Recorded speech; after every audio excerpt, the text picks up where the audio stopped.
Baruch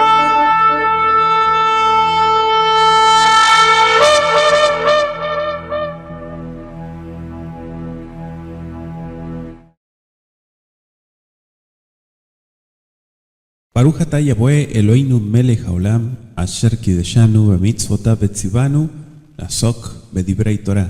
Baruch atah Yahweh המלמד תורה לעמו Israel, בשם Yeshua HaMashiach. Bendito seas Yahweh, nuestro Elohim, Rey del Universo, que nos santificas con tus preceptos y nos ordenas ocuparnos del estudio de la Torah.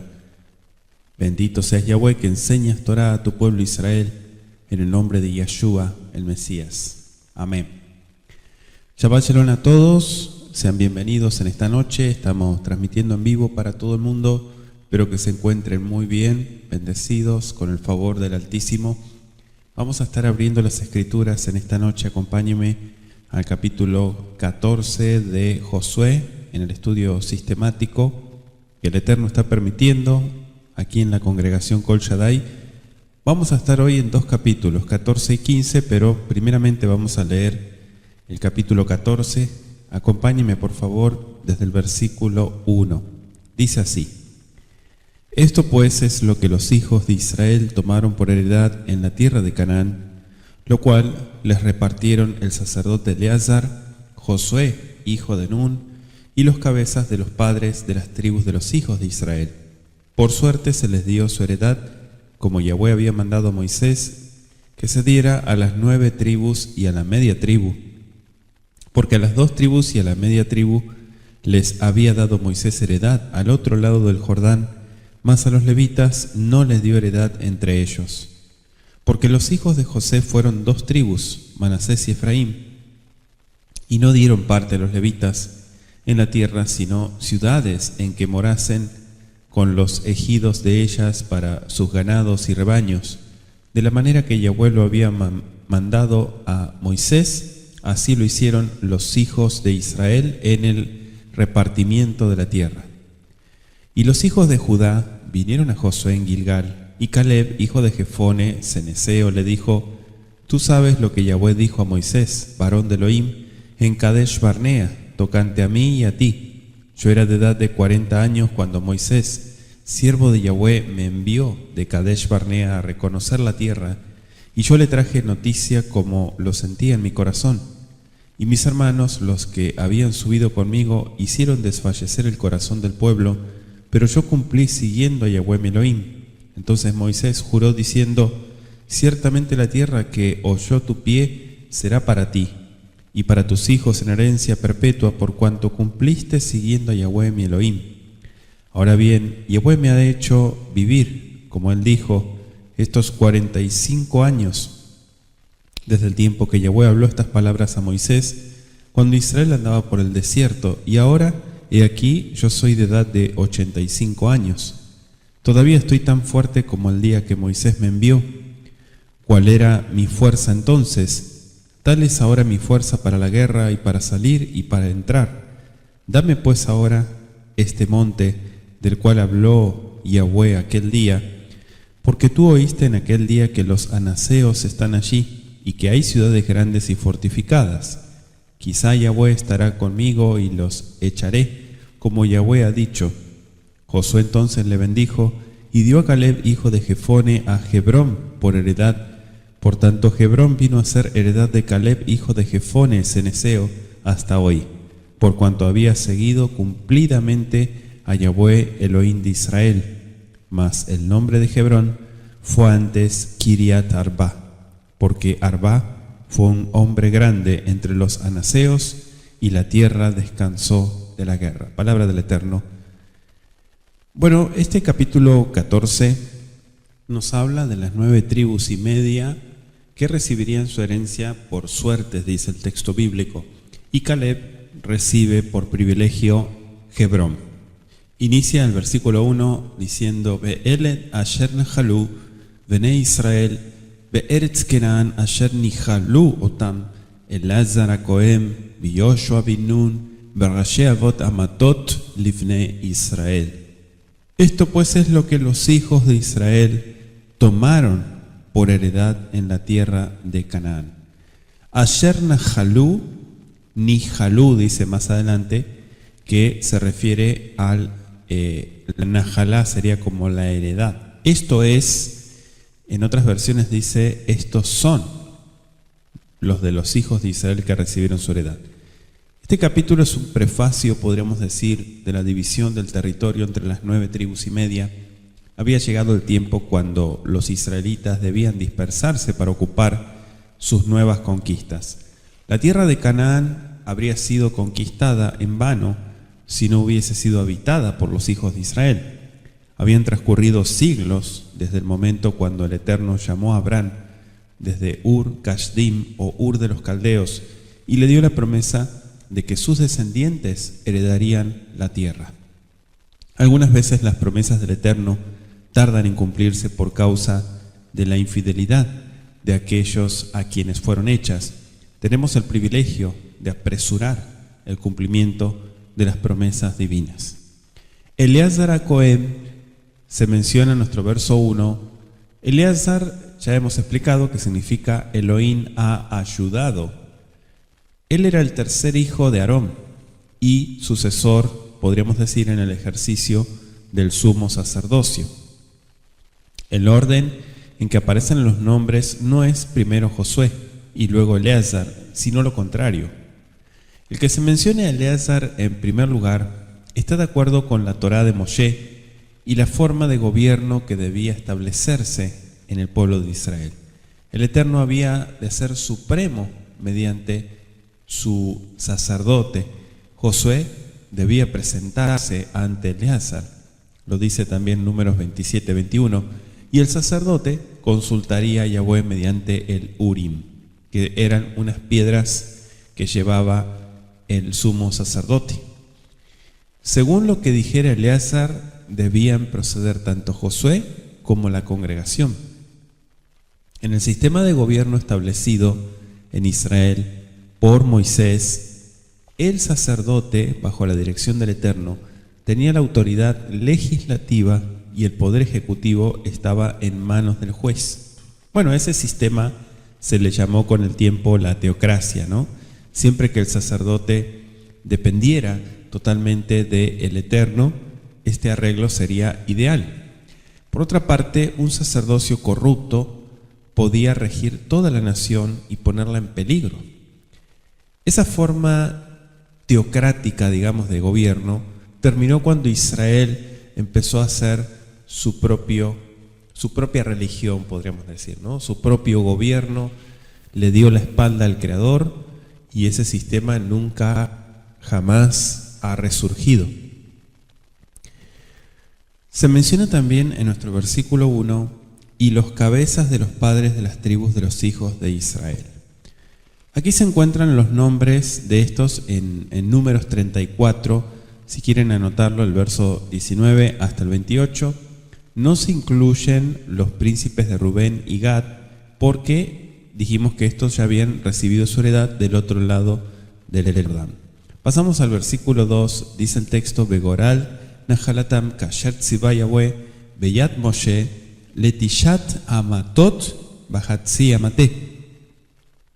Por suerte se les dio su heredad, como Yahweh había mandado a Moisés, que se le diera a las 9 tribus y a la media tribu. ¿Sí? Hatzi significa la mitad o medio. Ahora es interesante porque en el texto hebreo dice Begoral.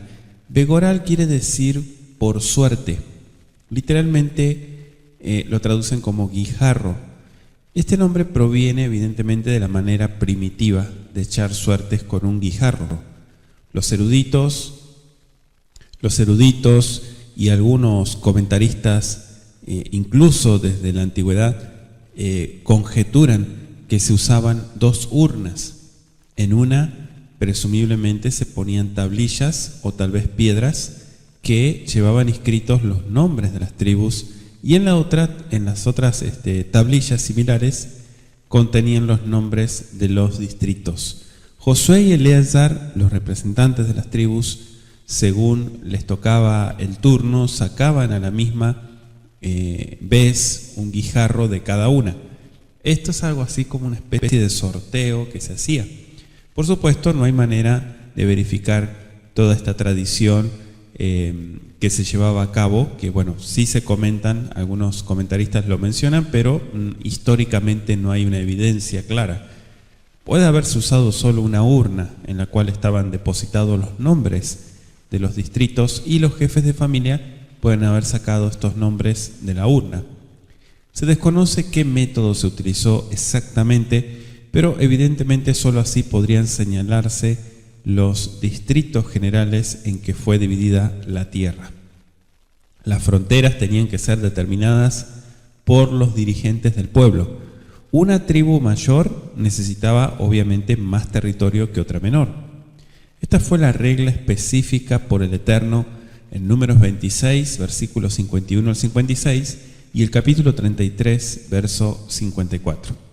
Es obvio que toda la distribución se realizó de acuerdo con disposiciones especiales para que correspondiera con las predicciones, digamos, que se les dio a Jacob y a Moshe en cuanto a la parte que le tocaría a cada tribu. Le dejó en cuanto a Jacob, Génesis 49, y en cuanto a Moshe, Deuteronomio 33. A Judá le correspondió un territorio lleno de viñedos y campos de pastoreo, a Zabulón las costas del mar, a Isahar una fértil llanura entre cadenas de montañas, a Asher un territorio abundante en aceite, trigo y metales, y así sucesivamente a los demás. Pasamos al versículo 4, dice: Ki ayu bnei Yosef shene matot menashe be'Efraim velo natenu chelek leleviim ba'aretz כי אימרים השבט ומגרשיהם למקניהם ולקניינם, dice. Bueno, las dos tribus que se mencionan, los levitas no figuraron entre las tribus que recibieron heredades porque debían estar entre todas las tribus. Uno de los hijos de Yosef ocupó su lugar para completar el número 12 en el cómputo de las tribus. Así existen dos formas de enumerar las tribus de Israel, pero el total es siempre 12, ¿sí? No son 13, son 12 tribus de Israel. Y se ha sugerido que puede deducirse el uso de estos dos sistemas, por ejemplo, del relato de Shemot 28, se dice que el sumo sacerdote debía llevar los nombres de los hijos de Israel conforme al orden de nacimiento de ellos, es decir, contándose tanto Yosef como Leví, pero no Efraín ni Manasés, en sus hombros. En el pectoral debían aparecer estos nombres según las 12 tribus, dice el texto, nombrándose a Efraín y a Manasés y omitiendo obviamente a Yosef y a Leví. Entonces siempre el número va a dar 12. Entonces dice nuestro versículo 4 que se le dieron con los ejidos, dice la última parte, de ellas para sus ganados y rebaños. En otras versiones lo traducen como pasturas, es decir, una palabra que proviene de una raíz que significa arriar, echar fuera. Por lo tanto, literalmente los ejidos eran lugares donde se llevaba a pastorear el ganado.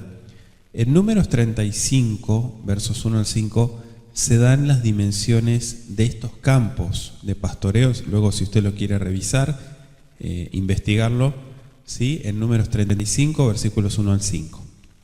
Vamos a ir al versículo 6. Dice: y los hijos de Judá vinieron a Josué en Gilgal, y Caleb, hijo de Jefone, ceneseo, le dijo: tú sabes lo que Yahweh dijo a Moisés, varón de Elohim, en Kadesh Barnea, tocante a mí y a ti. Bueno, en primer lugar, vinieron a Josué, y nos ubica geográficamente, en Gilgal, donde todavía estaban el tabernáculo y el campamento de Israel, porque Josué no había trasladado el campamento de este lugar. La obra de distribuir la tierra comenzó en Gilgal. Se completó posteriormente en Shilo, dice el capítulo 18, y se debe haber necesitado un tiempo bastante considerable para llevar a cabo todo lo necesario a fin de que la división fuera correcta y desde luego equitativa. Caleb, surge aquí una pregunta interesante en cuanto a la familia de Caleb. Siempre se dice que era Ben Jefone, o el hijo de Jefone, Por lo tanto, no debe confundirse con el Caleb que se menciona en el primer libro de Crónicas, capítulo 2. De Otoniel, a veces considerado su hermano menor, se dice que era hijo de Kenaz, en Jueces 1:13. Y en este pasaje se llama ceneseo también a Caleb. Posiblemente Otoniel es hijo del padrastro de Caleb, o lo que es más probable, que Cenaz o Kenaz y Caleb eran hermanos, porque el hebreo permite entenderlo de esta manera. De ese modo, Otoniel habría sido sobrino de Caleb y no hermano. Hacemos la aclaración. Desde luego que no se conocen los antepasados de Jefone, pero algunos han pensado que Caleb era descendiente de Kenaz, o sea, nieto de Esaú, según Génesis 36, y que Caleb fue prosélito, o sea, uno de la multitud de los que se habían unido a Israel, como lo hicieron algunos de los ceneos, parientes de la esposa de Moshe, ¿sí? Le voy a dejar algunas citas: Jueces 1:16, Génesis 15:19, y revise también 1 Samuel 15, verso 2. Entonces, el hecho de que Caleb fuese leal y fiel, perfecto, digamos, en pos de Yahweh, como dice en Números 32:12, se ha considerado como la razón por la cual fue escogido para representar a la tribu de Judá, y se le dio, dice Josué 15:13, parte entre los hijos de Judá. ¿Sí? Se le dio un lugar entre los hijos de Judá. Entonces, él cita lo que anteriormente el Eterno había hablado, por eso dice lo que Yahweh dijo. Claro, las escrituras no registran ninguna declaración específica en el sentido de que Caleb y su posteridad debían recibir por heredad la ciudad de Hebrón y sus alrededores. Sin embargo, el Eterno había prometido en Números 14, verso 24, dice: yo le meteré en la tierra donde entró. Y en Deuteronomio 1:36 también dice: a él le daré la tierra que pisó. Entonces, se ha sugerido que las circunstancias que se describen a continuación habrían proporcionado el marco de dichas promesas. Es muy probable que, a fin de evitar que fueran descubiertos, los 12 espías no fueron todos juntos en un solo grupo, quizás fueron de dos en dos, pero en ese caso Caleb y su compañero habrían reconocido la tierra de los anaseos en torno de Hebrón. El compañero, aterrorizado por el tamaño de estos habitantes y por la solidez de sus fortificaciones, no concordó en que Israel podría tomar la ciudad. Y así las expresiones, la tierra donde entró, la tierra que pisó, se referirían específicamente a Hebrón. Es por eso que Caleb y Josué resueltamente entendieron lo que el Eterno quería decir. Aunque no se mencionase, repito, específicamente el nombre Hebrón, sí fue la parte donde habitaban estos Anakim o Anaseos, como se les llama en las traducciones. Nuestro verso 7 dice: yo era de edad de 40 años cuando Moshe, siervo de Yahweh, me envió de Kadesh Barnea a reconocer la tierra, y yo le traje noticias como lo sentía en mi corazón. Aquí está citando el relato de Números 13, ¿no? Dice que tenía 40 años. ¿Y por qué dice como lo sentía en mi corazón? Bueno, en el texto hebreo dice como era con mi corazón. Es una expresión hebrea que indica verdadera sinceridad, es decir, transparencia. Sin temer las consecuencias, Caleb había informado los hechos tales como los había visto y expresó su fe en que el poder del Eterno podría vencer a estos gigantes.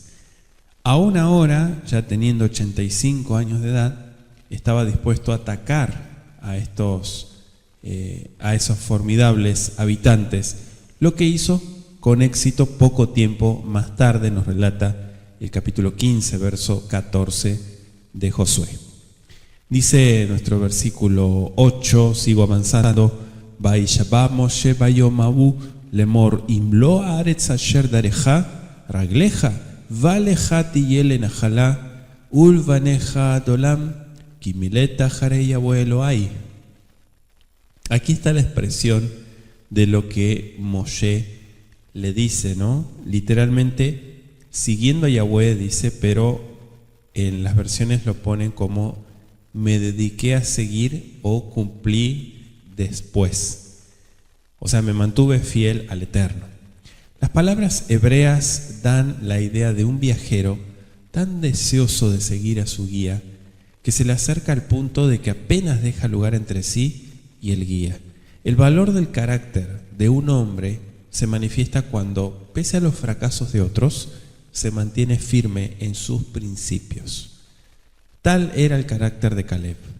Es decir, lo tóxico de los demás no logró afectarlo en su propósito y en sus principios. Y eso es algo de destacar. Dice el versículo 9: entonces Moshe juró diciendo, ciertamente la tierra que oyó tu pie será para ti y para los hijos en herencia perpetua por cuanto cumpliste siguiendo a Yahweh mi Elohim. Ahora bien, verso 10, Yahweh me ha hecho vivir, como él dijo, estos 45 años desde el tiempo que Yahweh habló estas palabras a Moshe cuando Israel andaba por el desierto, y ahora he aquí, hoy soy de edad de 85 años. Qué tremendo, ¿no? Moshe juró diciendo. ¿Dónde está? Números 14, repito, versos 20 al 24, Deuteronomio 1, versos 34 al 36, ¿quieren anotarlo? Donde se atribuye al Eterno este juramento. No se trata de una contradicción. Moshe era tan solo un vocero de Elohim, cuyo juramento puede haber repetido. Hoy usamos una terminología bastante similar cuando decimos que Isaías dice esto o aquello, cuando en verdad las palabras tuvieron su origen en el Eterno, ¿no? Pero es algo similar lo que nosotros utilizamos. Le dijo lo que oyó o pisó tu pie. Y probablemente, repito, se trata de una referencia específica a Hebrón. Él me ha hecho vivir tanto tiempo. Si los acontecimientos hubiesen seguido su curso normal, es probable que Caleb hubiera muerto antes de esta fecha. Hacía años que todos sus contemporáneos, salvo Josué, habían desaparecido del escenario. Caleb sabía que su larga vida era el resultado de su obediencia. Había seguido plenamente al Eterno, su vida era una demostración de fe, porque en todo aceptaba los planes del Eterno en vez de los suyos propios. Elohim puede hacer grandes cosas por los que se entregan plenamente a Él sin reservas. Pero quienes siguen solo las partes que les convienen del plan divino, lo que le agrada, y descuidan las que les resultan molestas, no pueden esperar la bendición del Altísimo. 45 más 40, 85 años tendría entonces. El versículo 11 dice, todavía estoy tan fuerte como el día que Moisés me envió. Por lo general, la ley de la propia naturaleza manda que se recompense una juventud virtuosa y una edad madura temperante con una vejez vigorosa, sana y respetada. Evidentemente, la lealtad para con el Eterno preservado a Caleb de participar en los pecados de sus compatriotas disolutos. No había complacido el apetito como lo habían hecho ellos, ni había perdido el sueño ni descanso de noche luchando con una conciencia resentida, no, para nada. Su conducta temperante le había dado esa recompensa en vida. Y ahora Caleb se presentaba delante de Josué con todas sus fuerzas a una edad en que la mayoría de los otros, repito, ya habían muerto. Dice el verso 12, dame pues ahora este monte del cual habló Yahweh aquel día, porque tú oíste en aquel día que los anaseos están allí y que hay ciudades grandes y fortificadas, quizá Yahweh estará conmigo y los echaré como Yahweh ha dicho. Dame este monte, le dijo, claramente. En su pedido no se refirió solamente a la ciudad de Hebrón, que ya había sido tomada por Josué, sino que incluyó todo el territorio adyacente incluso las cuevas, las fortalezas donde se habían refugiado los anaseos y donde en ese momento moraban en número considerable. Podemos suponer que Caleb, frente a la insistencia con la cual los otros espías habían negado la posibilidad de conquistar la ciudad de Hebrón y su zona aledaña, pidió ese territorio para demostrar su fe en la victoria total. Y le dijo, ¿no? Tú oíste, o sea, fuiste testigo y escuchaste claramente esto que te estoy mencionando. Quizá, como ya se había sugerido en el versículo 6, habría sido otro compañero y no Josué quien acompañó a Caleb a reconocer la zona de Hebrón, pero indudablemente Josué había oído posteriormente de labios de Caleb la expresión de sus convicciones. Y le pone él quizá, una palabra hebrea que así traducida puede expresar tanto esperanza como temor y no debe considerarse como una señal de duda. No. Si Yahweh está conmigo, los expulsaré.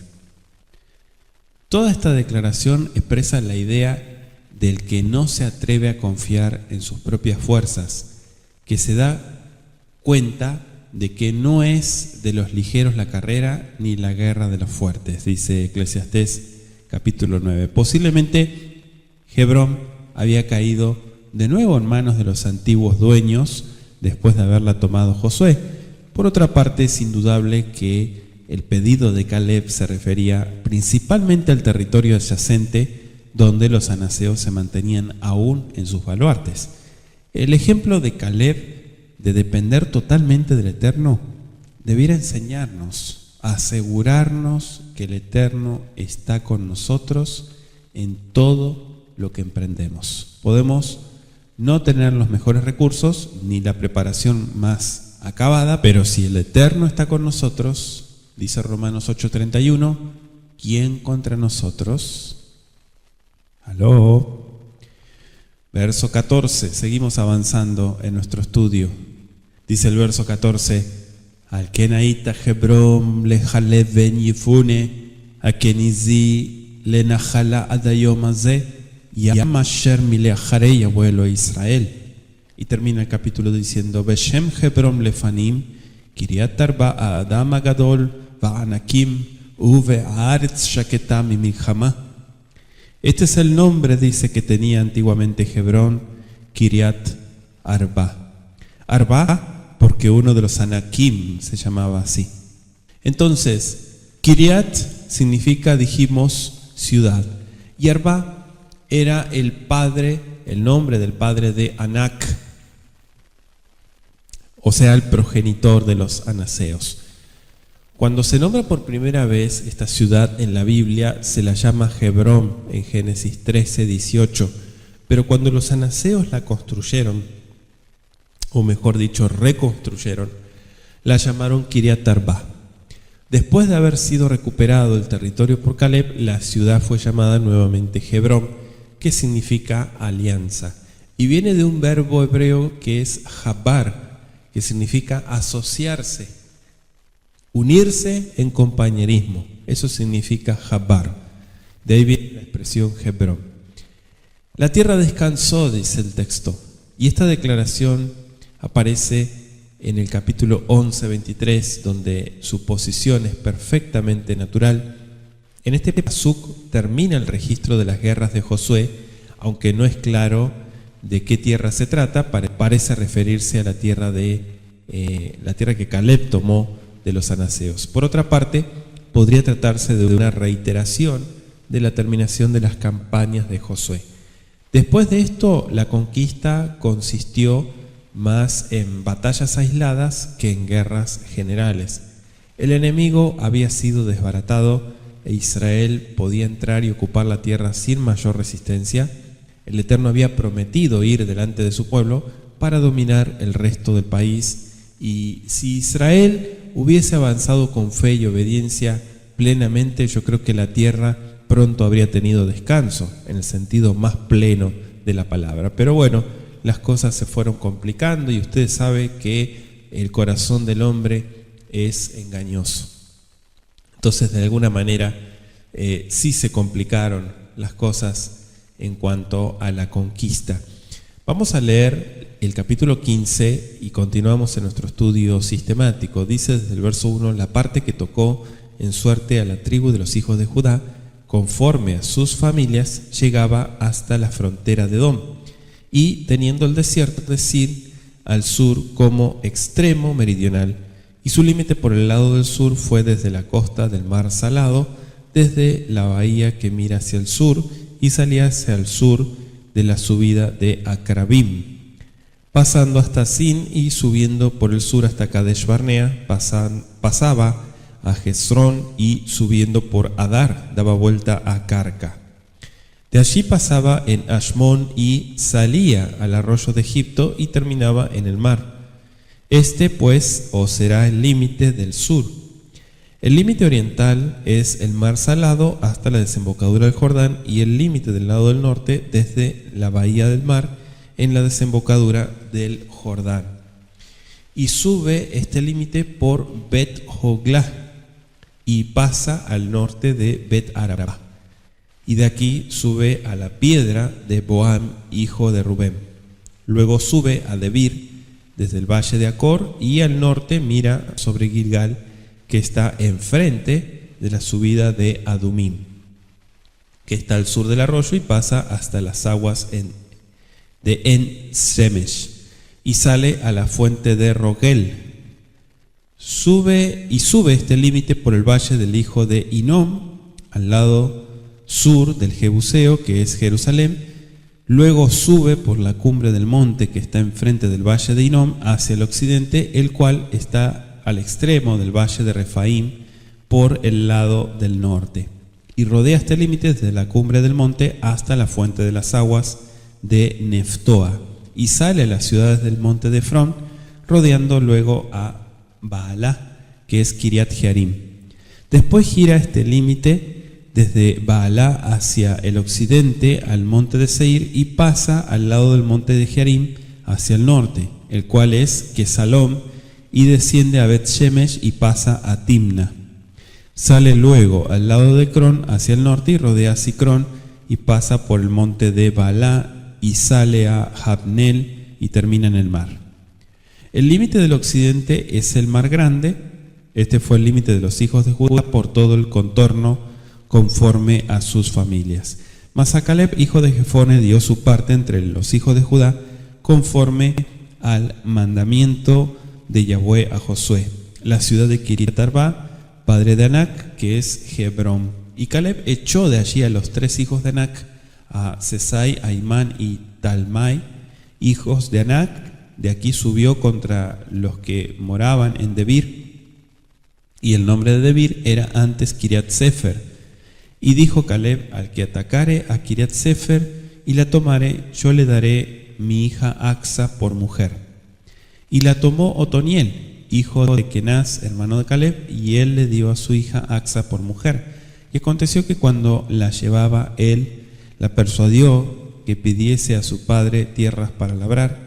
Ella entonces se bajó del asno, y Caleb le dijo: ¿qué tienes? Y ella respondió: concédeme un don, puesto que me has dado tierra del Negev, dame también fuentes de aguas. Él entonces le dio las fuentes de arriba y las de abajo. Esta pues es la heredad de la tribu de los hijos de Judá por sus familias, y fueron las ciudades de la tribu de los hijos de Judá en el extremo sur, hacia la frontera de Edom: Capsel, Edar, Jagur, Sina, Dimoná, Adadá, Gedes, Hazor, Itnan, Sif, Telem, Bealot, Hazor, Hadata, Kiriot, Hezrón, que es Hazor, Amam, Sema, Molada, Hazar Gadá, Hesmón, Bet Pelet, Hazar Sual, Beersheba, Bisotía, Bala, Lim, Esem, el Tolad, Kesil, Orma, Siclac, Madmaná, Sansana, Lebaot, Sinjim, Ain y Rimón, por todas 29 ciudades con sus aldeas. En las llanuras, Estaol, Sora, Asena, Sanoa, Enganim, Tapúa, Enam, Jarmut, Adulam, Soco, Aseca, Saharaim, Aditaim, Gederotaim, 14 ciudades con sus aldeas. Senam, Hadasa, Migdad Gad, Dileán, Mispa, Joctel, Laquis, Boscat, Eglom, Cabón, Lamán, Kitlis, Gederot, Bet Dagón, Naamá y Macedá, 17 ciudades con sus aldeas. Limna, Eter, Asam, Giftá, Asena, Nezib, Keilah, Haksif, Maresá, 9 ciudades con sus aldeas. Ecrón con sus villas y sus aldeas, desde Ecrón hasta el mar, todas las que están cerca de Ashdod con sus aldeas. Ashdod con sus villas y sus aldeas, Gaza con sus villas y sus aldeas hasta el río de Egipto y el mar grande con sus costas.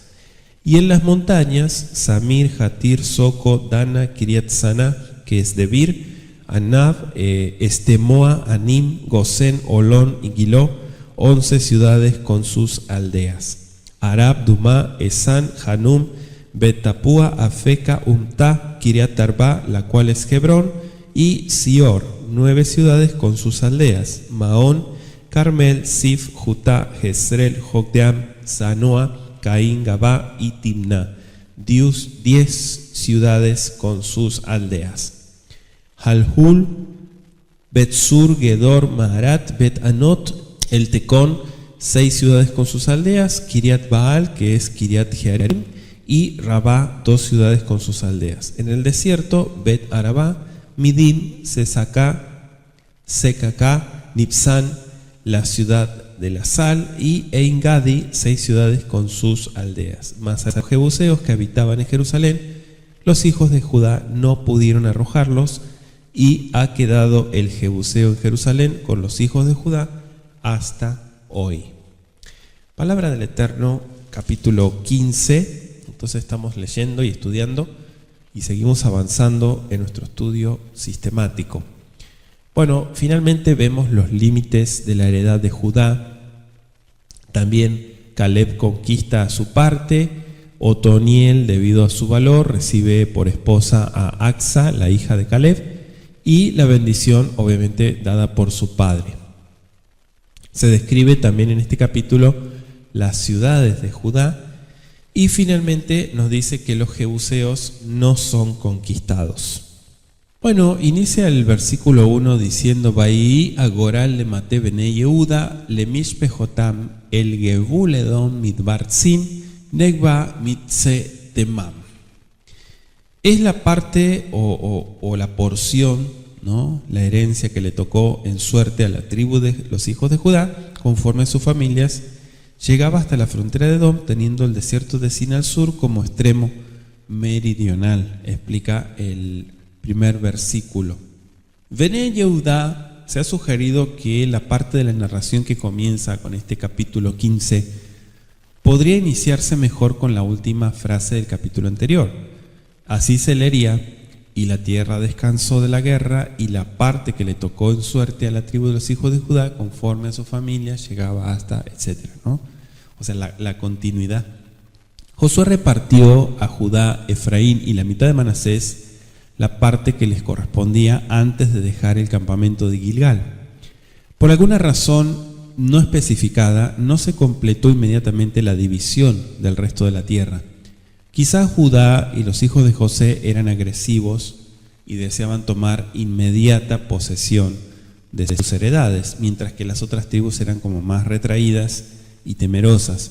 Por otra parte, Judá y Josué eran los 2 hijos de Jacob sobre quienes recaía la primogenitura perdida por Rubén.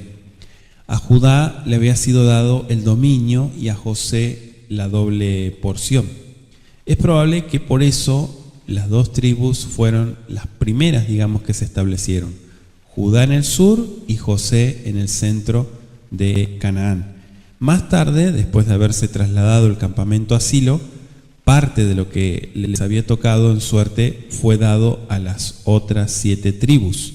Además, se hizo un estudio más preciso y extenso antes de que se repartiera el resto de la tierra a las otras 7 tribus. Las detalladas disposiciones del primer reparto no fueron arbitrarias. Cada tribu no retuvo egoístamente lo que le había tocado cuando quedó claro que otras tribus tenían menos. Se hicieron varios ajustes posteriormente. Muchas de las ciudades de la tierra de Israel han sido destruidas siglos posteriores, ¿no? Sin que queden vestigios de ellas por los cuales se identifiquen. Muchas otras retienen sus antiguos nombres o características que se pueden reconocer, y de estas últimas hay suficientes como para localizar con una gran precisión las fronteras de los límites tribales.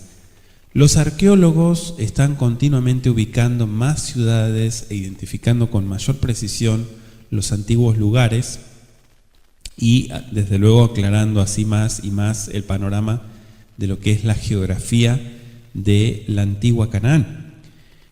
En los primeros 12 versículos de este capítulo se definen las fronteras de Judá. Dice la frontera de Edom, y este versículo dice literalmente hasta la frontera de Edom, el desierto de Sin, hacia el Negev, o sea, la región árida del límite o fin del sur, o sea, el extremo meridional. El territorio de Judá comprendía la parte más meridional de la tierra. Lindaba al sureste y al sur, en el desierto.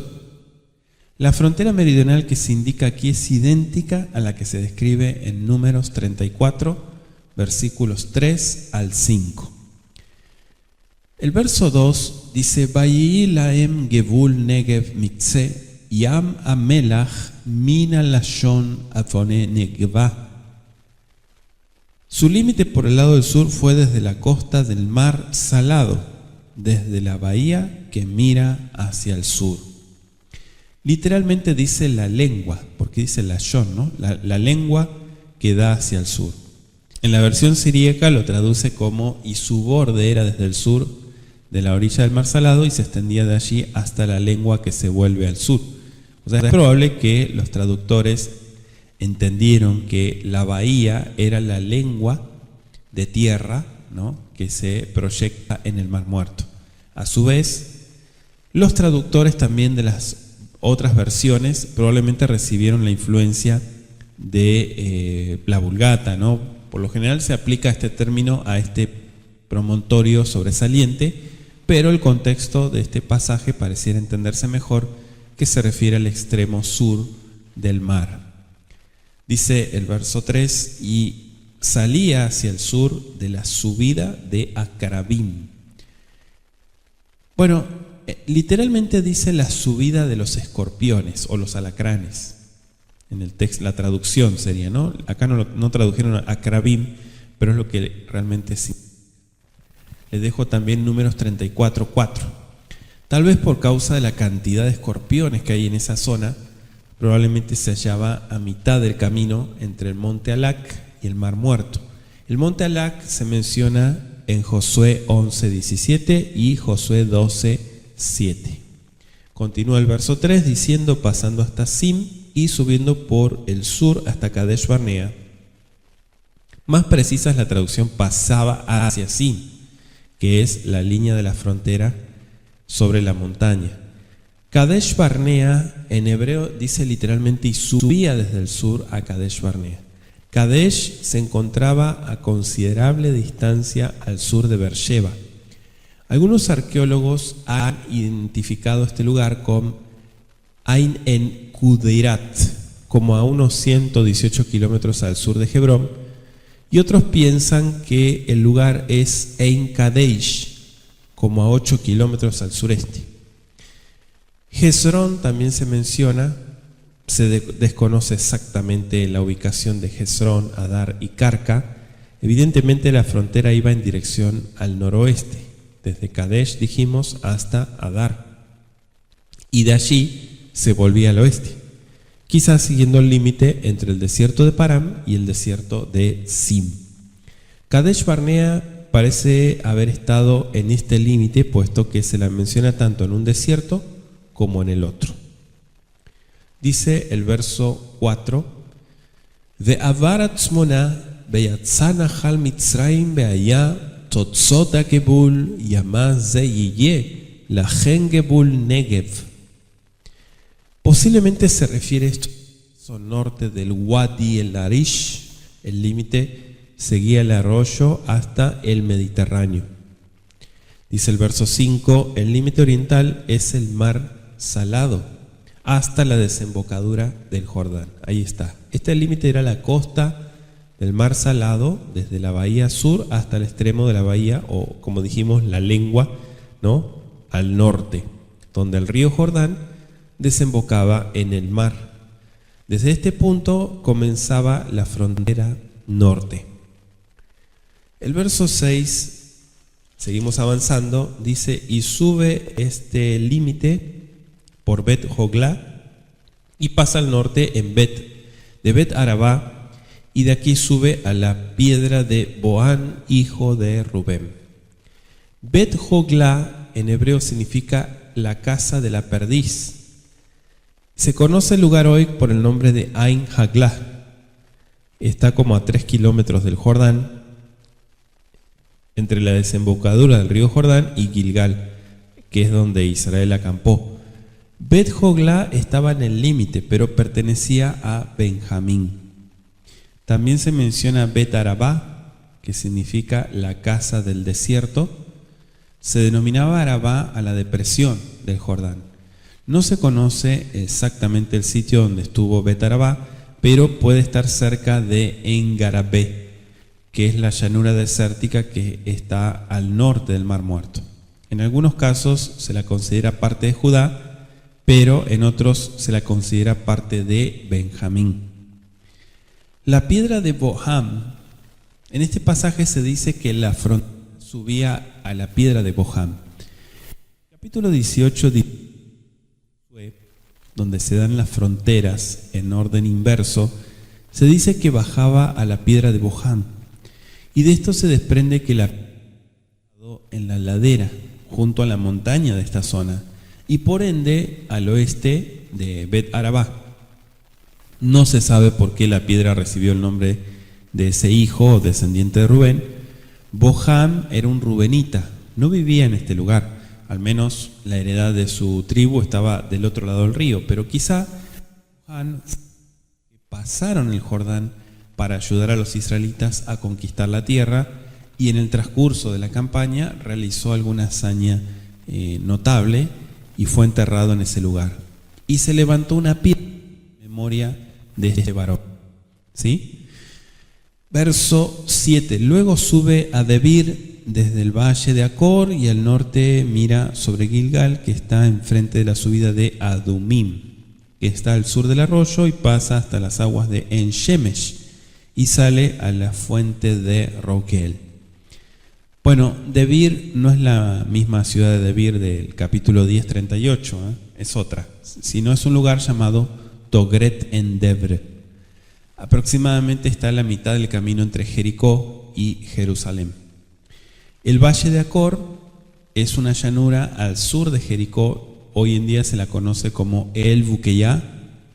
Se extiende de suroeste a noreste, como a 5 kilómetros al oeste de Kirvet Qumram, en la parte norte del desierto de Judá.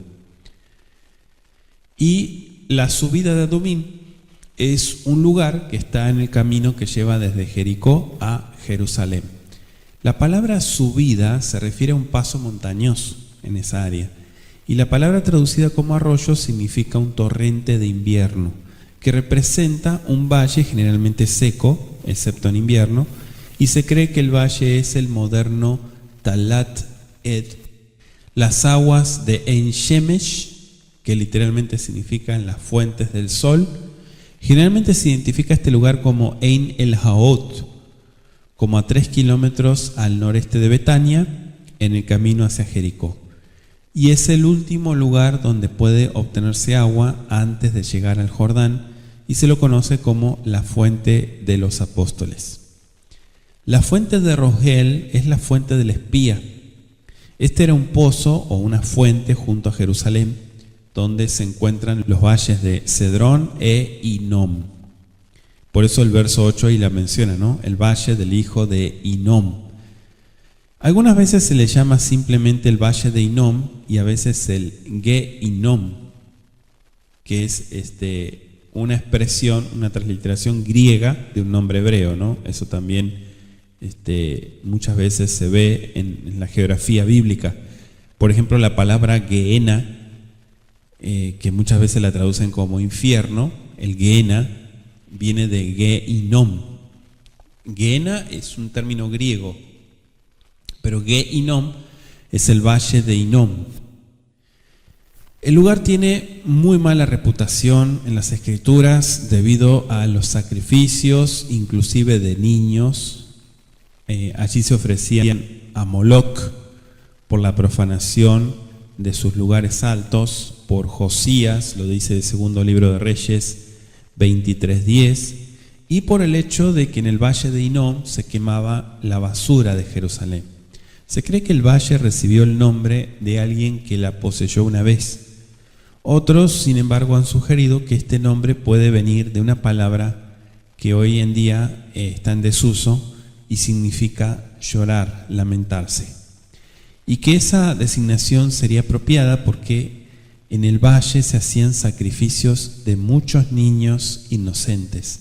Le dejo 2 Reyes 23:10 y Jeremías 7:31. Después que el rey Josías sacó la imagen de este valle y profanó los lugares altos, parece que el valle se convirtió en un depósito de inmundicia y basura traídas desde Jerusalén, por lo cual se lo tenía en abominación general. Una tradición muy posterior dice que allí había fuegos constantes.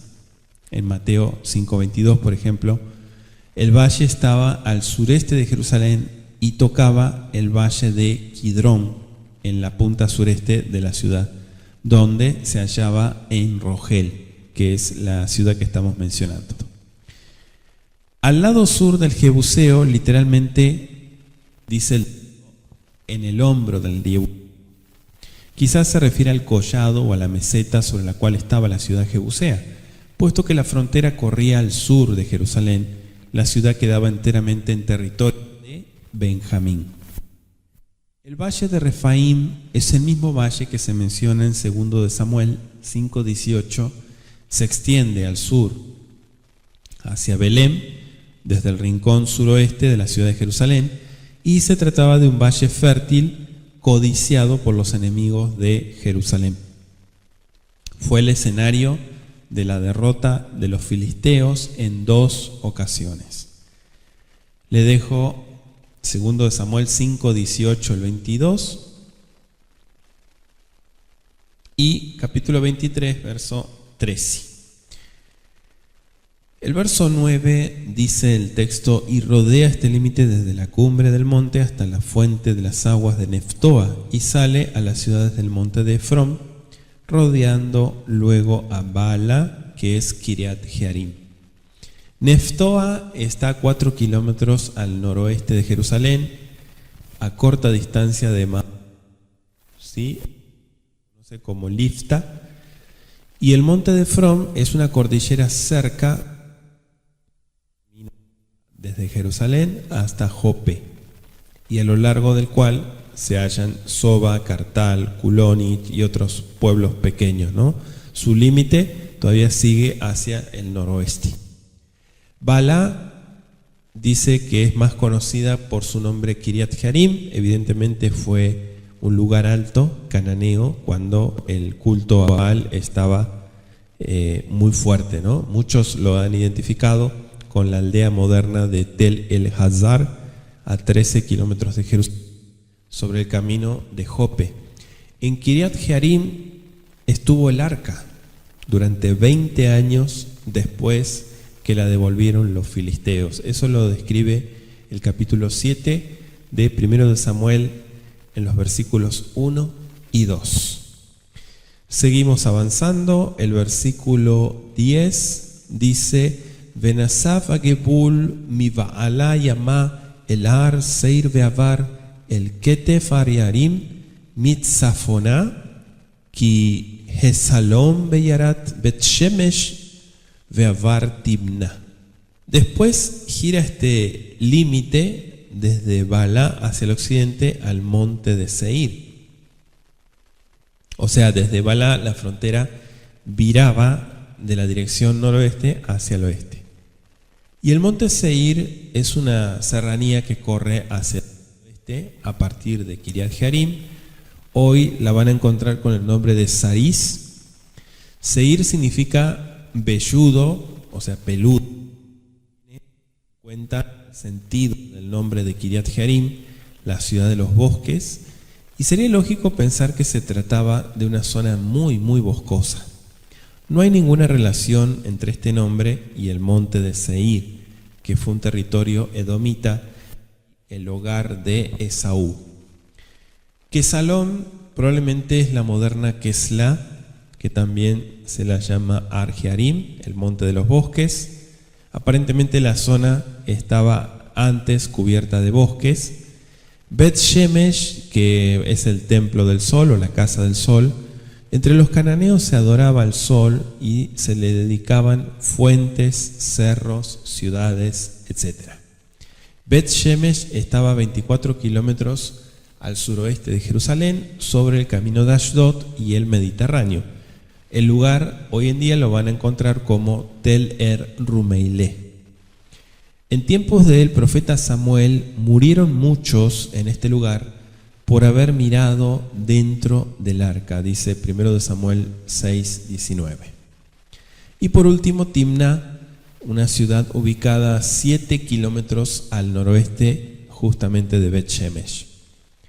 Pasamos al versículo 11 y dice, voy a leer el 11 y 12. Sale luego al lado de Ecrón hacia el norte y rodea Sicrón y pasa por el monte de Balá y sale a Jabneel y termina en el mar. El límite del occidente es el mar grande. Este fue el límite de los hijos de Judá por todo el contorno conforme a sus familias. Esta frase literalmente dice, y sale la frontera hacia el hombro, o sea, la colina de Ecrón hacia el norte.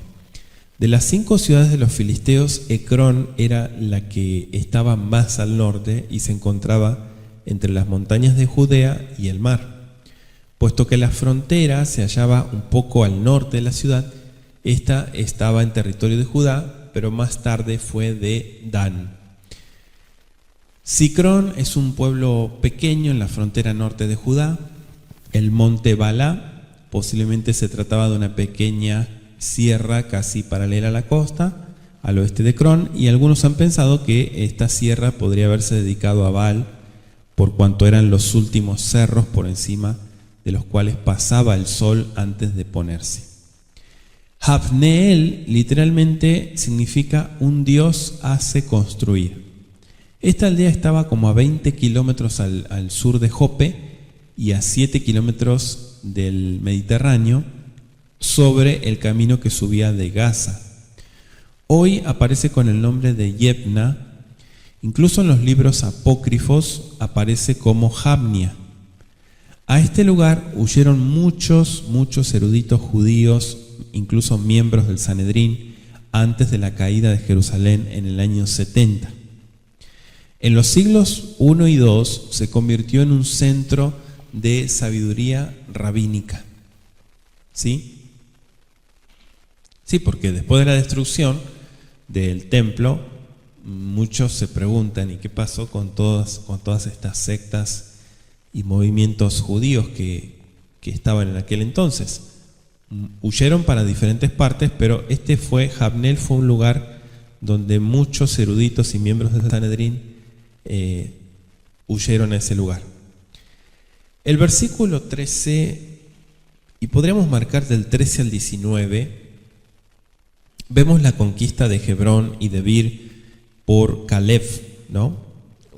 Una porción que también la pueden encontrar en el primer capítulo de Jueces, versículos 10 al 15. Dice más, a Caleb, hijo de Jefone, dio su parte entre los hijos de Judá, conforme al mandamiento de Yahweh a Josué, la ciudad de Kiriat Arba, padre de Anac, que es Hebrón. Probablemente el verbo debería traducirse había dado. Con ligeras variaciones, este párrafo aparece también, vimos en Jueces 1, y en este caso es probable que el narrador haya copiado el relato más antiguo, añadiéndole sus propias y pequeñas alteraciones. Difícilmente pueda representar, como lo han sostenido algunos, 2 fases de la captura de Hebrón, ya que las mismas circunstancias acompañan 2 relatos, si los comparamos. Es notable que Sesai, Aimán y Talmai, estos anaseos mencionados más de 40 años antes, cuando los 2 espías habían sido enviados de Kadesh Barnea, aparentemente aparezcan aquí como si estuvieran todavía vivos. Se ha creído que estos tres nombres son de clanes anaseos y no personas literales. Los hijos de Anak, dice el verso 14, en hebreo, hijos puede también traducirse como descendientes. Hago la aclaración. Cuando dice Benei, puede ser descendiente. Y esto apoyaría lo que hemos dicho recién en cuanto a estos tres hijos, que en realidad eran tres clanes diferentes. El versículo 16 dice: y dijo Caleb: al que atacare a Kiriat Sefer y la tomare, yo le daré mi hija Axa por mujer. En la antigüedad, los padres se arrogaban al derecho absoluto de arreglar a su criterio los casamientos de sus hijos, y estos daban por sentado que ese proceder era apropiado. No se debe suponer que al hacer esta oferta Caleb hubiera estado haciendo de su hija el objeto de una pelea entre hombres de toda calaña, no. Es indudable que estaba ansioso de casarla con un hombre que fuera honrado por su celo y energía y reconocido por su valentía y buena voluntad para arriesgarse por la causa del Eterno. Quizá también se proponía casarla con uno que fuera de su mismo nivel social. No prometió dar su hija en casamiento al primero que entrase en la ciudad de Kiriat Sefer, sino al que atacase y tomase la ciudad. Nadie podía tomar solo una ciudad fortificada, ¿no? Nadie. Así, la promesa probablemente se limitaba a los jefes del ejército que estaban bajo su propio mando. Dice el verso 17: y la tomó Otoniel, hijo de Kenaz, hermano de Caleb, y él le dio su hija Aksha por mujer. Se cree que el hermano de Caleb era Kenaz y no Otoniel. Otoniel demostró que había sido digno tanto de su obra como de su recompensa, porque más tarde llegó a ser el libertador y juez de Israel. Dice Jueces 3, versos 9 al. Pasamos al verso 18 y dice: y aconteció que cuando la llevaba, él la persuadió que pidiese a su padre tierras para labrar. Ella entonces se bajó del asno y Caleb dijo: ¿qué tienes? Ella respondió: concédeme un don, puesto que me has dado tierra del Negev, dame también fuentes de aguas. Él entonces le dio las fuentes de arriba y las de abajo. Él la persuadió. Algunos manuscritos dicen: ella lo persuadió que pidiese. O sea, tanto en el pasaje acá como en Jueces 1:14 dice: ella le aconsejó diciendo: yo pediré. Aparentemente Otoniel dio su consentimiento en forma fácil al pedido de ella, pero ella misma lo hiciera. Quizás no quería dar la impresión de que se estaba aprovechando de la buena voluntad de Caleb para con él, o sea, su yerno. La zona desértica del sur de Canaán es lo que dice acá, la tierra del Negev. La hija de Caleb pedía un terreno que tuviese fuentes de donde obtener agua para riego, ya que este incidente fue registrado y podemos sacar de él una lección muy provechosa. Nosotros también debemos pedir a nuestro Padre que nos dé fuentes de bendición para regar nuestros áridos corazones. Cuando lo hagamos, también Él nos dará una doble porción, tanto en las fuentes de arriba como en las de abajo, con las cuales podremos saciarnos completamente en el nombre de Yeshua. Amén. Dice el versículo 20: esta pues es la heredad de la tribu de los hijos de Judá por sus familias. Esta expresión muestra que es un paréntesis, todo el párrafo contenido en los versos 13 hasta el 19, ¿no? El territorio a Judá diferenciadas. Punto número 1, el Negev, que es la tierra árida hacia el sur, dijimos, entre las montañas centrales y el desierto. En segundo lugar, la región de colinas bajas, generalmente se la denominaba la Cefela, que estaba entre las montañas centrales y la orilla del Mediterráneo. Montañas que se levantaban en el Negev, al sur de Hebrón, y al norte.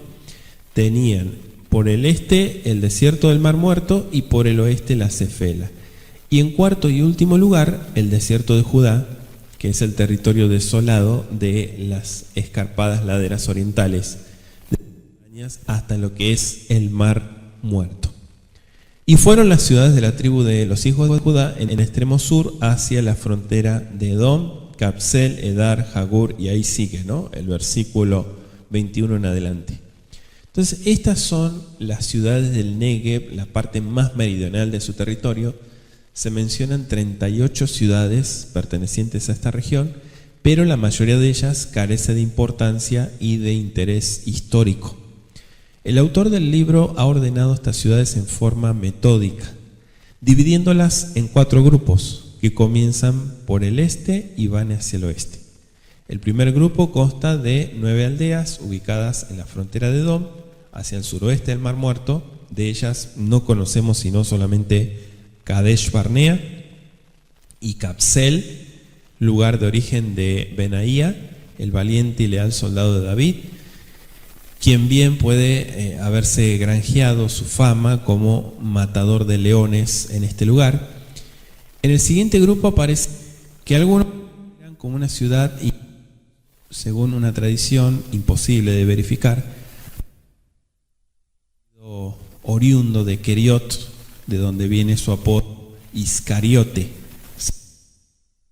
Era un hombre de Kiriot. En 9 ciudades al norte aparece la histórica Beersheba, famosa hasta hoy en día por sus pozos, aunque la provincia de Judá originalmente se extendía más al sur. Por estar Beersheba en el último lugar, importante entre el desierto y las montañas, se la considera generalmente como el. Por eso, en la frase desde Dan hasta Beersheba, se abarca todo el país de norte a sur.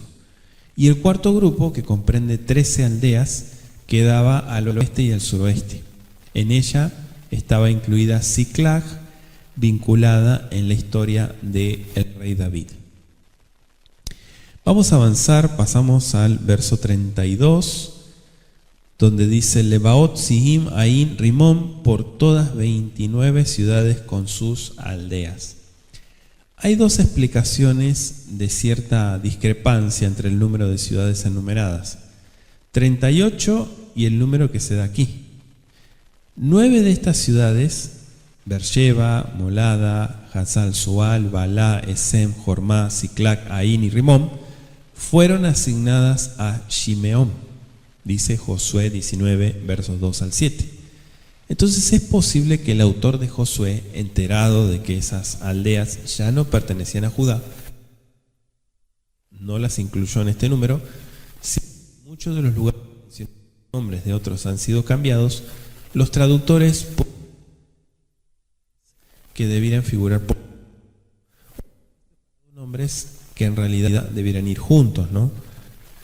A esa falta de información pudo dar 38. Claro, porque 29 y 38 parecía una contradicción, pero bueno, hacemos la aclaración de lo que está explicando acá.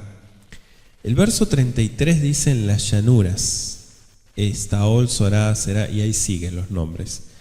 La siguiente división del territorio de Judá era la llanura, o Cefela, o Shefelá en hebreo, la faja de territorio entre la zona montañosa central y la llanura de la costa del Mediterráneo.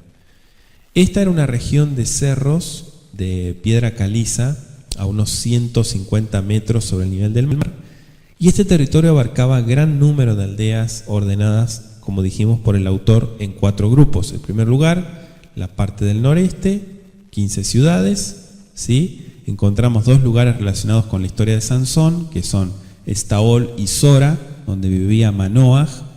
Sora ha sido identificada con un lugar en los cerros por encima del Wadi Etitzarar, como a 24 kilómetros al oeste de Jerusalén. Y también forman parte de este grupo Jarmut, la capital cananea, Adulam, que fue el refugio de David, Soco, conocida también ahora como Girbet Abad, y Aseca, ya mencionada en relación con la huida después de la batalla de Bet Jorom. El segundo grupo comprende 16 ciudades, todas en la llanura, entre ellas las ciudades cananeas de Laquis, Eglón, Macedá. El tercer grupo de 9 ciudades comprendía la parte sur del territorio adyacente a la zona montañosa. Y aquí se encontraba Limna, que fue conquistada por la proeza de Josué, Keila, ciudad arrebatada a los filisteos por David, situada sobre un cerro a poco más de 4 kilómetros al sureste de Adulam, y Maresá, fortificada más tarde por Roboam y el escenario de una batalla del rey Asa. Está cerca de la moderna Merash, al sur de Bet Jibrim, y en el cuarto grupo están comprendidas las aldeas de la costa filistea, es decir, las ciudades enumeradas. Más arriba son todos lugares de la Shefela. El verso 48 dice en las montañas.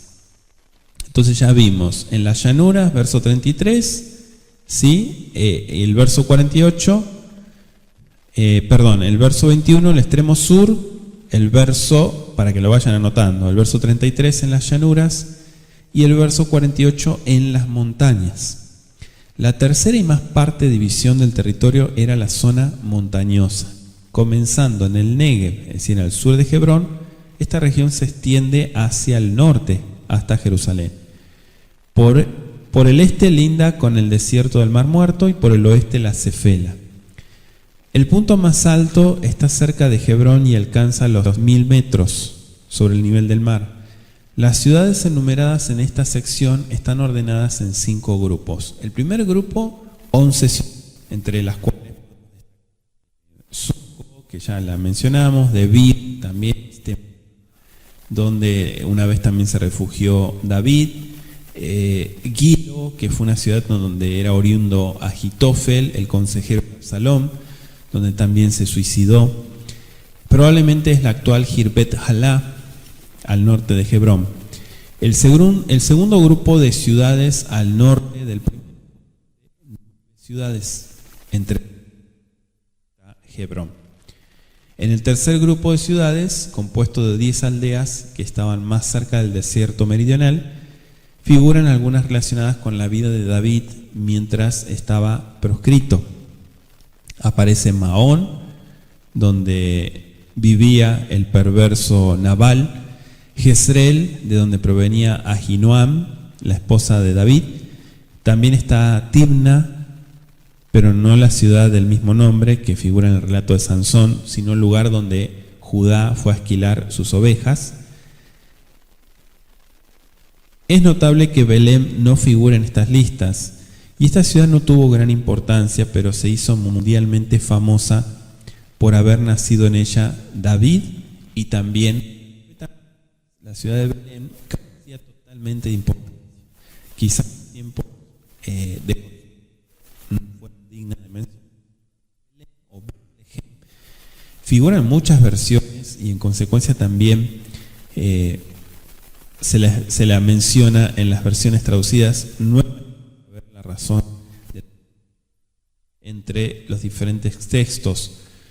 El cuarto grupo comprende 6 ciudades situadas en el norte de Hebrón y el quinto grupo solo 2 ciudades al oeste de Jerusalén. Kiriat Jearim, que en épocas antiguas se la conocía como Baalá o Kiriat Baal, y Rabá, un lugar no identificado con precisión, aunque quizá sea la ciudad de Rububute, mencionada en las cartas de Tel el Amarna. De ahí nos vamos al último, que es el verso 61, el desierto. Anótelo. Cuarto lugar, el desierto. Las últimas 6 ciudades mencionadas como pertenecientes a Judá estaban en el desierto al sur de Jericó, al oeste del Mar Muerto. Además, las 2 que estaban más al sur eran la ciudad de la Sal, probablemente Qumran, en la ribera noroeste del Mar Muerto, En Gadi, casi a la mitad del camino hacia la costa occidental, y entre estas 2 y Bet Arabá se enumeran 3 ciudades no identificadas con certeza, pero probablemente las 3 ruinas del valle de Acor, o el Buqueyá, como decíamos, que son Kirbet Abu Tabak, Kirbet et Samra y Kirbet el Macari. En Gadi, que se traduce como la fuente del cabrito, todavía es notable por su fuente termal, y Kirbet Qumran, que es famosa como el centro de los esenios. Si ustedes no saben quiénes son los esenios, les invito a investigar, donde se encontraron los rollos del Mar Muerto, o sea, Qumran. Pasamos al verso 63 y dice: mas a los jebuseos que habitaban en Jerusalén, los hijos de Judá no pudieron arrojarlos, y ha quedado el jebuseo en Jerusalén con los hijos de Judá hasta hoy. No pudieron arrojarlos, por lo que se dice en Jueces 1:8 y 21 y 2 de Samuel 5:6. Es evidente que el pueblo de Judá tomó e incendió al menos parte de la ciudad de Jerusalén, pero quizá no pudo tomar la fortaleza que estaba ubicada en el monte. El rey había sido derrotado por Josué, dice Josué 12:10, pero la ciudad continuó en manos de los jebuseos hasta que los de Judá la quemaron. Después de esto, según parece indicar el breve relato, los jebuseos volvieron a tomar la ciudad y la reconstruyeron. La ciudad estuvo en pie, o la retuvieron, hasta el tiempo de David. Cuando se hizo la distribución original, Jerusalén había quedado en el territorio de Benjamín, porque el límite pasaba por el valle al sur de la ciudad.